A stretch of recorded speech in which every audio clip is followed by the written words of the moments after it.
नमस्कार, स्वागत है आपका आर्य न्यूज में। मैं हूं आपके साथ सुमन पाल। खबरों की शुरुआत करते हैं। अब प्रधानमंत्री नरेंद्र मोदी आज सूरत में सौराष्ट्र पटेल और सेवा समाज द्वारा निर्मित छात्रावास जाएंगे। आपको बता दें कि प्रधानमंत्री नरेंद्र मोदी आज सूरत और सौराष्ट्र पटेल सेवा समाज द्वारा निर्मित छात्रावास चरण 1 के लिए आपको बता दें कि वीडियो कॉन्फ्रेंसिंग के जरिए माध्यम से शिलान्यास किया है उन्होंने। आपको बता दें कि पीएम मोदी छात्रावास भवन में लगभग 1500 छात्रों के लिए आवासीय सुविधा है।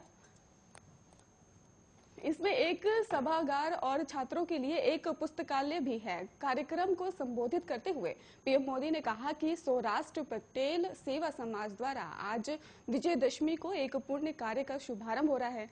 मैं आप सभी को एक और पूरे देश को विजयदशमी की हार्दिक बधाई देता हूं। पीएम मोदी ने कहा कि भगवान राम के अनुसरण का अर्थ है मानवता और ज्ञान का अनुसरण। इसलिए गुजरात की धरती से बापू ने राम राज्य के आदर्शों पर चलने वाले समाज की कल्पना की है। मुझे खुशी है कि गुजरात के लोग उन मूल्यों को मजबूती से आगे बढ़ा रहे हैं। इसके साथ ही उन्होंने कहा कि सौराष्ट्र पटेल सेवा समाज द्वारा शिक्षा के क्षेत्र में आज की गई एक पहल भी इसी कड़ी का एक हिस्सा है। पीएम मोदी ने कहा कि सबका साथ सबका विकास। इसके साथ ही उन्होंने कहा कि सामर्थ्य क्या होता है ये भी मैंने गुजरात से ही सीखा है। एक समय गुजरात में अच्छे स्कूलों की कमी थी, अच्छी शिक्षा के लिए शिक्षकों की कमी थी। उमिया माता का आशीर्वाद लेकर खोडल धाम के दर्शन करने मैंने इस समस्या के लिए समाधान के लिए लोगों को अपने साथ जोड़ा और आपके आशीर्वाद की ताकत इतनी बड़ी है कि आज 20 साल से ज्यादा समय हो गया है, फिर भी अखंड रूप से पहले गुजरात की और आज पूरे देश की सेवा करने का सौभाग्य मिला है। करीब 500 छात्राओं के लिए दूसरे चरण के छात्रावास का निर्माण अगले साल शुरू होगा। ये 1983 में स्थापित एक पंजीकृत ट्रस्ट है और जिसका प्रमुख उद्देश्य समाज के कमजोर वर्गों को शैक्षिक और सामाजिक परिवर्तन है। ये छात्रों को कई प्रतियोगी और परीक्षाओं को तैयारी में मदद करता है और उन्हें उद्यमिता और कौशल विकास के लिए प्लेटफॉर्म भी प्रदान करता है। इतना ही नहीं, कार्यक्रम के दौरान गुजरात के मुख्यमंत्री भी उपस्थित रहेंगे, ऐसा उनका कहना था।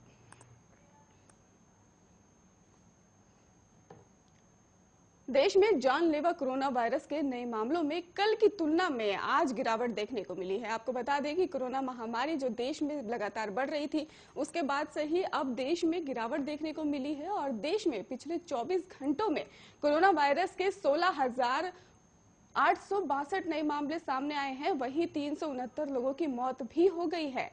देश में कल बात की जाए तो वहां भी कई आंकड़े सामने आए थे और स्वास्थ्य मंत्रालय की ओर से जारी ताजा आंकड़ों के मुताबिक देश में पिछले 24 घंटे में 19,391 लोग कोरोना मुक्त हुए हैं, जिसके बाद एक्टिव केस घटकर 2,03,678 हो गए हैं।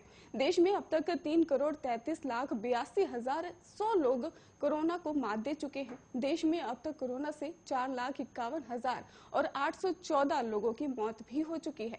वहीं केंद्रीय स्वास्थ्य मंत्रालय ने ये जानकारी दी है कि देश में अब तक कोरोना वायरस वैक्सीन की 97,14,38,563 डोज दी गई है। पिछले 24 घंटे में 30,26,483 कोविड वैक्सीन की डोज दी गई है।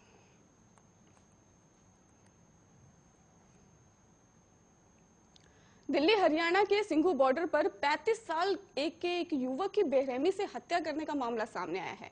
युवक का शव आंदोलनकारियों के मुख्य मंच के पास शुक्रवार सुबह लटका हुआ मिला। हत्या का आरोप निहंगों पर लगा हुआ है और युवक के शरीर पर धारदार हथियार से हमले के निशान भी हैं।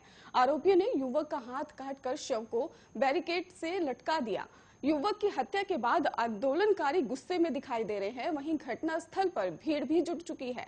आपको बता दें कि आक्रोशित भीड़ पुलिस को भी घटनास्थल के पास नहीं जाने दे रही। इतना ही नहीं, आंदोलनकारी जमकर हंगामा भी कर रहे हैं। इस पूरे मामले पर राजनीतिक बयानबाजी भी अब शुरू हो चुकी है। बीजेपी नेता अमित मालवीय ने ट्वीट किया है और उन्होंने कहा कि बलात्कार, हत्या, वेश्यावृत्ति, हिंसा और अराजकता किसान आंदोलन के नाम पर यह सब हुआ है। अब हरियाणा के कुंडली बॉर्डर पर युवक की बर्बर हत्या आखिर हो क्या रहा है? किसान आंदोलन के नाम पर ये अराजकता करने वाले ये लोग हैं कौन जो किसानों को बदनाम कर रहे हैं। उन्होंने अपने ट्वीट में ये भी लिखा कि अगर राकेश टिकैत ने लखीमपुर में मॉब लिंचिंग को सही नहीं ठहराया होता तो कुंडली सीमा पर एक युवक की हत्या नहीं हुई होती। किसान के नाम पर इन विरोध प्रदर्शनों के पीछे जो अराजकतावादी हैं उन्हें बेनकाम करने की भी जरूरत है। इस बीच 3 नए कृषि कानूनों के खिलाफ 40 किसान संगठनों के आंदोलन का नेतृत्व करने वाले संयुक्त किसान मोर्चा ने पूरी घटना से खुद को दूर कर लिया है। किसान संगठन ने साफ कह दिया है कि आरोपियों के खिलाफ कार्रवाई के लिए हरियाणा सरकार के साथ सहयोग करने को तैयार है। एमकेएम ने घटना के लिए निहंगों को भी जिम्मेदार ठहरा दिया है और इस पर राजनीति भी अब जमकर शुरू हो चुकी है। उत्तर प्रदेश में 2022 के विधानसभा चुनाव जैसे जैसे नजदीक आ रहे हैं, सियासी रंग भी उसी तरह से बदल रहे हैं। बीते काफी समय से बीजेपी के खिलाफ मोर्चा खोलने वाले सुहेल देव भारतीय समाज पार्टी के अध्यक्ष ओम प्रकाश राजभर एक बार फिर से बीजेपी के साथ जाने को तैयार हैं। हालांकि इसके लिए राजभर ने शर्त रखी है। भागीदारी संकल्प मोर्चा के अध्यक्ष ओम प्रकाश राजभर ने कहा कि सामाजिक न्याय समिति की रिपोर्ट को लेकर हम बीजेपी के पास गए थे, लेकिन बीजेपी ने हमारी बात नहीं मानी। अब बीजेपी ये बात मान ले तो हम उसके भी साथ चल सकते हैं। इसके साथ ही उन्होंने कहा कि सामाजिक न्याय समिति के अलावा स्नातक भी शिक्षा मुक्त करने, घरेलू बिजली बिल और माफी, शराबबंदी, पुलिस की बॉर्डर सीमा और पुलिस बल को साप्ताहिक छुट्टी, होमगार्ड और पुलिस के समान सुविधा देने का अगर बीजेपी तैयार हो तो हम गठबंधन कर लेंगे। बता दें कि इससे पहले ओम प्रकाश राजभर ने दावा किया था कि भारतीय जनता पार्टी के 150 विधायक उनके संपर्क में हैं। 27 अक्टूबर तक बहुत सा परिदृश्य साफ हो जाएगा और उन्होंने ये भी कहा था कि 2017 में भारतीय जनता पार्टी के साथ थे, आज नहीं है। आज भागीदारी संकल्प मोर्चा बनाया है और 403 सीटों पर चुनाव लड़ने की भी तैयारी में है। राजभर ने यह भी कहा कि 27 अक्टूबर को उनकी पार्टी का स्थापना दिवस है। इस दौरान उन्होंने ये कहा कि जिसे मऊ में मनाने की तैयारी भी है, उससे पहले सब फाइनल होगा, जिससे तब बड़ी रैली कर सकेंगे। और भागीदारी मोर्चा में सीटों के बंटवारे पर भी राजभर ने ये साफ कहा कि पहले साथियों को संतुष्ट करेंगे। भागीदारी संकल्प मोर्चा में सीटों का झगड़ा नहीं है। सबको बोल दिया है कि अगर एक सीट भी मिली तो रहेंगे सपा बसपा कांग्रेस, चाहे तो गठबंधन हो सकता है। ऐसे में मोर्चे में जो सीटें मिलेंगी उसी में बांटना होगा। मुंबई सेशन कोर्ट में क्रूज शिप ड्रग्स केस मामले में सुपरस्टार शाहरुख खान के बेटे आर्यन खान की जमानत पर 14 अक्टूबर को सुनवाई हुई। एनसीबी और आर्यन खान के वकील की दलीलें सुनने के बाद कोर्ट ने जमानत के फैसले को सुरक्षित रख दिया है। आपको बता दें कि अब इस मामले में 20 अक्टूबर को सुनवाई होगी। हालांकि जज वीबी पाटिल का कहना है कि वो 20 अक्टूबर को भी व्यस्त रहेंगे, लेकिन कोशिश जरूर करेंगे कि आर्यन की जमानत पर सुनवाई कर सके। ऐसे में आइए हम आपको बताते हैं कि शाहरुख खान के बेटे के लिए ये दिन कितनी मुश्किलों से भरा रहेगा। किसी ने सोचा भी नहीं था कि लग्जरी लाइफ जीने वाले आर्यन खान को महज 4500 में अपना गुजारा करना पड़ेगा। आर्यन खान का अंडर ट्रायल नंबर N956 है और आर्यन के संग आपको बात करें तो फिर जो भी आरोपी गिरफ्तार हुए हैं सभी को अलग अलग बैरक में रखा गया है। ड्रग्स मामले में भी एनसीबी ने 20 लोगों को गिरफ्तार किया है और जिसमें से 18 पुरुष हैं और 2 महिलाएं। आर्यन खान एक ट्रायल आरोपी हैं और इस वजह से उन्हें भी दूसरे आरोपियों की तरह घर के कपड़े पहनने की अनुमति नहीं दी गई है। बताया यह भी जा रहा है कि आर्यन के पास फिलहाल 3 जोड़ी कपड़े हैं। आर्यन को मनी ऑर्डर से 3 दिन पहले ही 4500 रुपए भेजे गए थे। नियमों के अनुसार अगर देखा जाए तो घर वाले ही सिर्फ कैदियों को पैसे भेज सकते हैं। आर्यन खान के पास मनी ऑर्डर से जो पैसे आए हैं, कहा यह भी जा रहा है कि उनकी मां गौरी खान ने भेजे हैं। आर्यन इन पैसों से जेल की कैंटीन में से ही कुछ खरीद कर खा सकते हैं। जेल में ऐसा नियम होता है कि कैदियों को 1 महीने में सिर्फ 4500 रुपए ही खर्च करने के लिए दिए जाते हैं, जो कि मनी ऑर्डर से जेल में ही भेजे जाते हैं। और एक रिपोर्ट में यह भी सामने है कि आर्थक रोड जेल में कैदियों की क्षमता महज 800 है, लेकिन इस जेल में 3000 से भी ज्यादा कैदी हैं। बढ़ते दूसरी खबर की ओर, बता दें कि महाराष्ट्र की उद्धव सरकार में मंत्री जितेंद्र ने को अनंत कर्म से अपहरण और मारपीट मामले में गुरुवार को गिरफ्तार कर लिया गया है। हालांकि बाद में उन्हें थाने कोर्ट ने जमानत पर रिहा कर दिया है। जितेंद्र को अनंत करमुसे नाम के शख्स से मारपीट के मामले में गिरफ्तार किया गया है। वहीं अनंत करमुसे ने आरोप ये भी लगाया था कि जितेंद्र के लोगों ने किडनैप किया था, जिसके बाद उन्हें जितेंद्र के बंगले पर ले जाया गया, जहां उनके साथ मारपीट की गई और करमुसे ने जितेंद्र के खिलाफ शिकायत दर्ज करवाई थी। इसी के आधार पर भी जितेंद्र को गिरफ्तार किया गया था और वहीं मंत्री जितेंद्र गुरुवार को वर्तक नगर पुलिस स्टेशन में पेश हुए थे। उन्हें भारतीय दंड संहिता की कई धाराओं के तहत दर्ज मामले में गिरफ्तार किया गया था। आपको बता दें कि पुलिस ने जितेंद्र का बयान दर्ज किया है और इसके बाद उन्हें थाने कोर्ट में पेश किया गया है।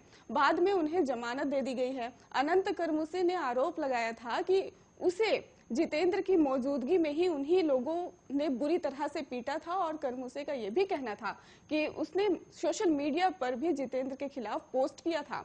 इसी को लेकर जितेंद्र नाराज थे और करमुसे सिविल इंजीनियर हैं और उन्होंने जितेंद्र की मॉफर्ड तस्वीरें भी पोस्ट की थी। आरोप ये भी है कि जितेंद्र के लोग घर से उठा ले गए थे और इसके बाद उनके साथ मारपीट की गई थी। इस मामले में जितेंद्र के बॉडीगार्ड पहले ही गिरफ्तार हो चुके हैं। दरभंगा के कंकाली मंदिर के पुजारी की महान नवमी के दिन गुरुवार की सुबह गोली मारकर हत्या करने का मामला सामने आया है। पुजारी की हत्या पर नेता प्रतिपक्ष तेजस्वी यादव ने नीतीश सरकार को घेर लिया है। उन्होंने कहा कि बिहार में सत्ता संरक्षित अपराध की गंगा बह रही है। प्रतिदिन प्रदेश में सैकड़ों हत्याएं हो रही हैं। तेजस्वी ने ट्वीट कर नीतीश सरकार पर हमला बोलते हुए लिखा कि आज नवमी के दिन दरभंगा के कंकाली मंदिर में मुख्य पुजारी राजीव झा की बदमाशों ने हत्या कर दी है और बिहार में सत्ता संरक्षित अपराध की गंगा बह रही है। प्रतिदिन प्रदेश में सैकड़ों हत्याएं होती हैं, लेकिन कोई जंगल राज नहीं बोलेगा, क्योंकि जेडीयू बीजेपी के दुशासनी राज्य में हेडलाइन मैनेजमेंट जो है और इससे पहले राजद की ओर से भी इसे लेकर हमला किया गया। राजद के हैंडल में लिखा गया कि दुर्गा पूजा के दौरान दरभंगा के कंकाली मंदिर के मुख्य पुजारी राजीव झा की बदमाशों ने गोली मारकर हत्या कर दी। बिहार में मंगल राज चल का दावा कर बिहारियों को ठगने और भरमाने वाला कथित बेटा दिल्ली में बैठा है। वो बेटा अभी चू तक नहीं कर रहा। हाँ, अपराधी माफिया होते हैं और हिंदू मुसलमान करते हैं। दरभंगा के विश्वविद्यालय थाना क्षेत्र के रामबाग स्थित कंकाली मंदिर के पुजारी राजीव कुमार झा उर्फ अंटू झा की कार सवार 4 बदमाशों ने गुरुवार की अहले सुबह गोली मारकर हत्या कर दी थी और घटना के दौरान पुजारी के बंगल में ही मौजूद एक सहयोगी भी गोली लगने से जख्मी हो गया था। उनका इलाज फिलहाल अस्पताल में चल रहा है। आपको बता दें कि पुजारी मूल रूप से सीतामढ़ी जिले के मिठामोस ओपी क्षेत्र के कोरियारी गांव के रहने वाला बताया जा रहा है। खबरों का सिलसिला लगातार जारी है। अब देखते रहिए आर्य न्यूज।